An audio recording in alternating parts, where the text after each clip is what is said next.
Well, this edition of Wings Weekly starts now. Jay Kleinknecht here, along with head coach Scott Langer, as usual. Coach, a pretty penalty-ridden weekend, but a 2-1 loss on Friday night here at the ODI Center. Power play went 0 of 6, penalty kill 0 of 6 as well. They were strong in that regard. They scored a minute 44 in. Things kind of settled down a little bit. Then they get a shorthanded goal. Wings scored in the third to, well, make a pretty exciting finish, really. What were your thoughts on the Friday night matchup? Yeah, I mean, the first 2 periods were hard going, especially with the amount of penalties that were what we were taking, or being called. So that was hard to kind of get our feet moving. And then I thought the third period we were really good. Gave ourselves an opportunity to potentially tie that game up, but we scored a big goal, and it just wasn't enough. I thought our goaltending was really good. I mean, they were really good on their power play, and Morsey did a great job. Yeah. Well, we move on to Saturday. Like you said, as the third period went along, you could see that the game kind of came your way, and it seemed like Saturday, I felt like as the game went along, the Wings improved, and just kind of the game, I guess, kind of came to the Wings a little bit there, and you end up winning 2-0. A shutout for Moore, as you talked about, another great weekend, a great night for him, turning away 35 shots. Power play was 1 of 5, penalty kill, again, perfect, 0 of 7, so turning away 13 power play opportunities, penalty kill really working. Again, your overall thoughts on Saturday? Well, I mean, it was a good game. Obviously, the outcome was great. You shut out the top team in your division. You limit their chances, and they certainly had quite a few power plays to be successful on. Our penalty kill did a great job, and obviously a lot of that also has to do with Cole. It's just a great weekend. He's definitely emerging as a guy that can help us get to the playoffs and get us through the playoffs. So hopefully things continue going well for him. Did you, as a staff, when I was mentioning it, it felt like you guys just kind of continued to improve as the game went along. I don't want to say it got easier, because that's obviously not the case, but it did seem like there was improvement as the game continued. Was that because of maybe some in-game adjustments or changes that you guys made, or is it just kind of the way the way things went? Well, we had to adjust from night one, so we thought we did that. We made some adjustments offensively and on our forecheck, and we were better defensively. But yeah, I mean, the game plan was definitely a little different going into Saturday night's game, and I thought our guys executed it well. And we got on the board first. Yeah. Limit their chances, and then we get on the board first with a big goal from Wegs, and that really got the bench going, and Koupal gets that fight, gets the bench going, and it was a good game. It was anytime you can get a shutout and find a way to beat the top team and get points, it's certainly great, especially going into this next weekend. Yeah. Well, and we've talked about in weeks past about physicality and the importance of it, really on both sides. But it seemed like Saturday night's game was a pretty physical matchup. A lot of big hits, bodies getting thrown around. That was, I would imagine, part of the game plan there too, huh? Yeah, I mean, it's a direct correlation. When we're successful, we're a physical hockey team. Anybody can go on tape and see that. So that's not a secret here. When our team plays a physical hockey game and wants to punch teams in the face, we tend to win hockey games. And when we don't, we're not successful. So it's just a matter of guys in this locker room being willing to play that way every night from here to the finish. Well, and that actually kind of leads me into one of my next questions, which was going to be about consistency, because we've talked about that ad nauseum, honestly. And frankly, when we see the on-ice interviews, players very often, or even when I have them on Wings Weekly here, they will talk about how they have to be consistent. How does a hockey team achieve that? What are the steps that can be taken or that need to be taken to be a consistent hockey team? Yeah, well, you have to execute the game plan every night, every shift, every period. And that's hard to do at the junior level. It's not easy, and everybody's always striving to be, consistent with their approach, and preparation has a lot to do with that, making sure you're prepared the right way and you're fully bought into playing how the team needs to play to win. And This is a tough division this year. It's, people would say, well, you're splitting and there's not consistency, and there is consistency throughout the games. Teams are just so equal up and down the division. Anybody can win on any given night, and I think that's a testament to the coaches and the staffs in the Central Division. They put a good product on the ice, and it's highly competitive. Yeah, without a doubt. And I'll touch on that here in just a moment as well, as we'll go through the standings in just a moment. Roughly 4 games prior to this weekend, you outchanced your opponent pretty dramatically, really. This weekend was a little bit of a flip of that. Austin outshooting and outchancing, or at least outshooting you guys on both Friday and Saturday night. What do you attribute that to? Power plays. Yeah. I mean, if you go look at the 5-on-5 shots compared to the power play shots, they tend to get a lot of shots off when they're power play. They got good skilled guys out there. But I mean, they were getting 7 shots of power play at one point. I mean, even on Saturday, their first power play was a few minutes into the game, and they had 7 shots. They went from 0 to 7 pretty quick. Yeah. So I mean, there was a lot of specialty teams, and that. Our power play was not on this weekend. I could say that, even though Zach's going to get mad at me. But we weren't generating a whole lot of shots. I think if we were generating shots on our power play, those numbers would be drastically different. But again, you got to look at 5-on-5, and it was important that I mean, for night 1 was close. Defensively, we were good. Cole was good. Yep. We lost 2-1 and then rebounded the second night and shut them out. Well, Saturday night, your kids celebrating their second birthday, and you end up winning 2-0. Is that a coincidence? Yeah, for sure. It's like, do you tell the guys, all right, we got 2, we don't need any more? Yeah, no, it's that's the hockey gods. Yeah. That's Cal up there pulling for his brother and sister. So that was pretty special. I didn't realize until after the game when Tiffany said something. But that was kind of neat. Yeah, that is really kind of cool. All right, well, again, looking through the standings in a very tight Central Division. Austin at the top, they remain there with 69 points. St. Cloud now into second place with 57 points after sweeping Bismarck. North Iowa with 55, then the Wings with 55, Minot with 50, and Bismarck at the bottom of the division with 48 points. We just talked a little bit about how incredibly competitive the Central is, and every team can beat anybody, and that, it's kind of a sports cliche, but in this case it is absolutely true.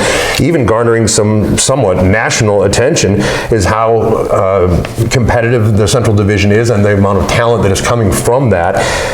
You've got North Iowa. They are 26, 21, 2-1 overall, face-to-face or head-to-head, 4-4-1-1. What have you got to do down in Mason City? Yeah, we got to be good. They're playing really good hockey.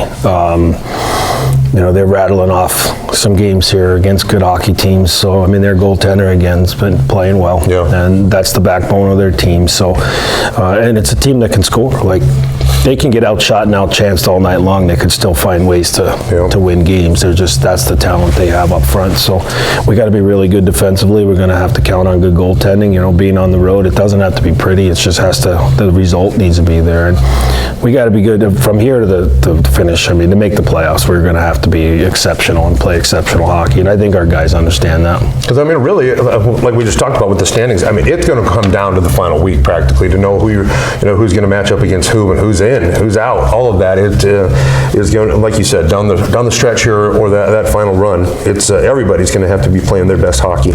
All right, Coach. As I always say, I appreciate you taking time. I know you're a very busy guy, but I appreciate it, and congratulations on that win on your kid's birthday. That's pretty cool. Thanks, Jay. All right, folks. We'll return with the second portion of Wings Weekly coming up after this. Game time. We're gonna be here all day. Once upon the greatest of all times. Who's this? It's Kyler Murray. Kyler. Bring my phone to 6th Street. We gotta wrap this up. We're looking for Kyler! Just left. Shanae! I'll take those wings, though. Wanna catch the game? Yo, Josh, what's up? Yo, Shanae! Josh. To the film room! Whoa! Wrong quarterback. Can't even see the screen. B-dubs!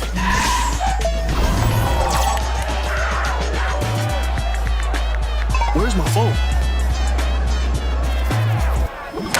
Wrong quarterback, bro. To the greatest of all brands. To the greatest of all times, Buffalo Wild Wings. The second portion of Wings Weekly continues on, and as usual, a player is joining me, and this time it is Bennett Koupal of Sioux Falls, South Dakota, which I think is kind of interesting in some ways, and we're going to get to those. But you joined the team back around Thanksgiving, and I thought it was kind of cool in a sense that you are, somewhat local. I mean, that you have family and friends and so on that are not nearly as far away as most of the players on the team. That's got to be a little bit different, and maybe even a little bit of an advantage, do you think? Yeah, I mean, my parents get to come up basically every weekend because it's not too far away, and a lot of my family get to come down and watch me, so yeah, I'd say it's a pretty cool advantage to be close to home. Yeah, when you've got guys from the East Coast or whatever, their parents may be able to come out twice a year or something like that, but it'd be, like I said, I feel like it's, you've got a little bit of an ace in the pocket, so to speak, because of that. How about when you joined the Wings? What did you know about the Wings? Now, I would imagine, being from Sioux Falls, it's the hockey world being as small as it is, you probably had a little bit of a heads up on the organization, huh? Yeah, I mean, I've always kind of looked at the Wings as like a really cool place. I've came up here, watched games, and I got a couple buddies from Aberdeen too, so I've kind of been here, and yeah, I've always looked up to them. Well, and sort of, like I was saying, as far as the locality goes, there's not a lot of changes or anything where, you got guys from Belarus or places like that that come to South Dakota or Finland, whatever. They're kind of in a bit of culture shock, but that's not the case with you. You kind of knew what to expect. So, yeah, I just thought that was an interesting note to have somebody that is essentially, well, a local. Yeah. Never had anybody from Aberdeen on the Wings, but Sioux Falls now. So, how about, I always got to ask guys, how did you get your start in hockey? Were you pretty young? Yeah, I mean, I started skating when I was like 3 or 4. Kind of just went out for a public skate and loved it ever since, and kind of haven't looked back. So, how was the journey? Like, what you played with the Junior Stampede, if I'm not mistaken, and then out in Colorado too for a while, and then you end up coming back to Sioux Falls and end up joining the Wings, basically. But what were that growth process like? As each season is a little bit different, and the teams that you encounter, the people that you play with, all of those things. Do you feel like there were challenges of being like I mentioned, going over to Colorado or whatever, that kind of helped you grow as a player? Yeah, for sure.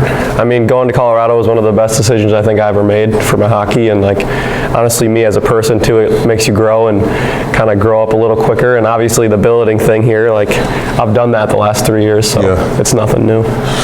Yeah, it's interesting again that, I always talk about it, but the life that the players, your guys' age have lived at your age is a lot different than most 19, 20-year-olds, so that's very cool. How about your style of play? Is there somebody that you've kind of modeled that after, or maybe influenced by? Someone I try to model my game after is probably Miles Wood, my favorite player. Okay. So that's kind of someone I look up to and kind of try to play his style. So. Well, you're a guy. I mean, I hate to use the term, and I hope this isn't offensive, but kind of a pit bull. Like I just noticed that you're always flying, and you're not afraid to hit, throwing your body around. Like I was just talking with Coach about the physicality on Saturday night. You're a guy that is going to finish hits and so on. Is that part of that style? Yeah, for sure. I think physicality obviously is a big part of the game, and it can help the boys win and get the boys going. So, yeah, that's what. Couple of scraps under your belt now too, and down in North Iowa, and then of course here on Saturday night. Are you sending a message that you're the guy in the Wings? That I mean, I don't want to say I'm the guy, but I'm definitely not going to shy away from that type of play and those type of things. So. Well, I think the message has been sent. I was mentioning that Saturday. I'm I'm pretty sure that maybe guys would better think twice before asking to dance. All right, how about anything that you like to do outside of hockey? Do you have any hobbies or anything? Yeah, I'm a big in the summer. I like to hunt, fish, do that type of stuff. Yeah, kind of an outdoorsman, I'd say. So okay, not a whole lot of opportunity to do that during the winter or hockey season. Yeah. But obviously, well, other than fishing, I suppose, ice fishing and stuff like that. I know in years past there have been guys that have really enjoyed that. Do you guys get a chance to get out and do some ice fishing? Yeah, I've gone a couple times this year. It's been fun. Haven't caught a lot of fish, but it's more about the experience, I'd say. Not really about catching much. Right on. All right, how about a pregame routine or walk us through a day on a game. What is it that you kind of what's your schedule look like? I'd say I usually get a pregame nap in. It's kind of a given always, and then get a good pregame meal. Get to the rink early, play some sewer. Sewer's a big one. Get the hips going, get the mind going, and other than that, I don't do anything too crazy. I get asked a lot from people about Suey and why teams do it. And I'm like, well, at the pro level they do it. Like every team, that plays sewer, and that, if folks out there don't know, is what you'll see them doing during warm-ups and stuff with the soccer ball. And what you mentioned, get the hips going and stuff. But what is the benefit? I mean, is it just getting limbered up, or is there some hand-eye stuff, all kinds of different things? Yeah, I mean, I don't know. It's just kind of like, I'd say get the hips going, and it's honestly just kind of fun. Like, we obviously have a lot of time. We get here at some people are getting here at 4 o'clock, so you kind of just got to fill in that time before the game and try to get ready. So that's just kind of what you do. Yeah, right on.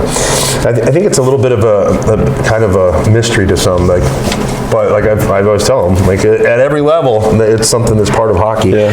How about any superstitions? Do you have anything that you don't feel right about if you don't do, or maybe you get dressed one side at a time? I usually go, I'd say the only superstition I have is left to right. So put my left skate on first, my left elbow, Okay. And all of the above. So.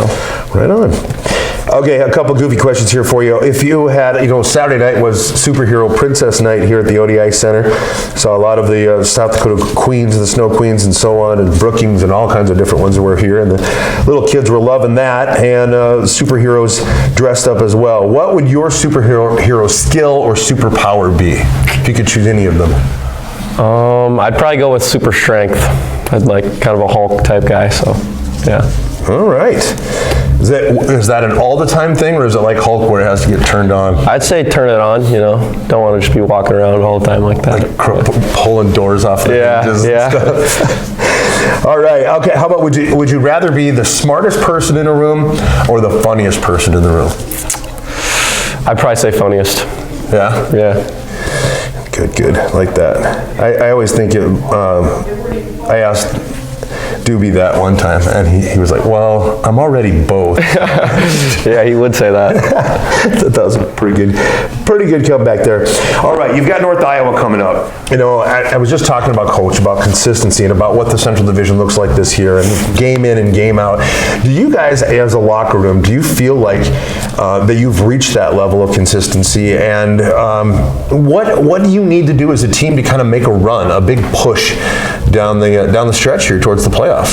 Yeah, I think honestly just being consistent with our physicality, because when we're physical we win, and we just kind of steamroll teams when we're physical. So honestly, just if we focus on that, I think that's huge, and then obviously just scoring goals. Yeah, and and Coach just mentioned that too, that when you're physical that you tend to win games. Mm-hmm. How come, if that's the case, why aren't you physical all the time? Is there something about maybe another team, the way they're designed or set up, or is it a schematic thing, or why is it that it's like if you know that you have a better chance of winning when you're physical, how come are there games sometimes that maybe aren't? I mean, it's just kind of hard, being physical every single night, bringing it every night. It takes a lot of grit and a lot of hard work.